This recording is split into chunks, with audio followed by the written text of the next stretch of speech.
Hey, what's up everyone? This is Greg Helbeck and I want to talk to you guys today about the power of not having to wholesale every property. The key there is the power, right? If you're unfamiliar with what wholesaling is, it's basically when you go get a property under contract and then you sell your contract to an end buyer for an assignment fee and he ends up closing on the property. And that's a great business model. I still do a lot of that today. But I also have added some new tools to my tool belt in my investing business, philosophyhousebuyers.com, if you want to check us out. And it's not really being in a position where I have to wholesale properties anymore. The reason I had to wholesale properties when I got started is because I had no money and no credibility, right? So I had no one who'd want to lend me money, and I had no money myself to actually buy the property.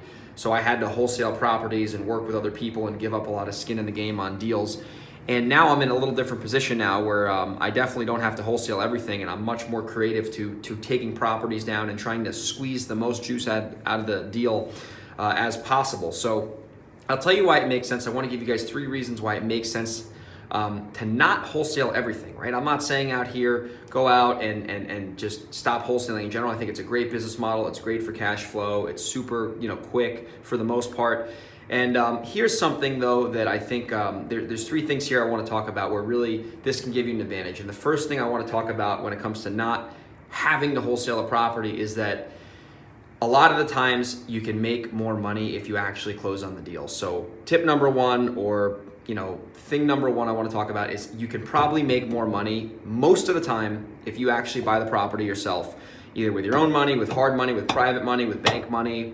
Most of the times, if you do not need the money immediately to pay the bills, you can make more money closing on the property and either doing a wholesale, which is when you list the property as is, or a renovation where you fix a property up and sell it retail. So tip number 1 is you could probably make more money. Number 2, here's number 2.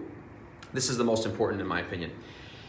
If you don't have to wholesale the property, you can actually make more money wholesaling the property, if that makes sense. And what do I mean by that? I mean that if the end buyer knows that you can't close on the property, you have no leverage in that negotiation because you're dependent upon that buyer to fund that deal in order for you to make your assignment fee. So if you don't need to wholesale that and you have some other options on that property, whether that is, wholesaling, rental, rehabbing, if you have funds to close, you can command a higher assignment fee or you can command a higher margin on your wholesale deal because if you don't like what the buyers are paying you, you don't have to wholesale it. You can just take it down yourself and try to make more money on the deal. So it gives you much more power in a negotiation.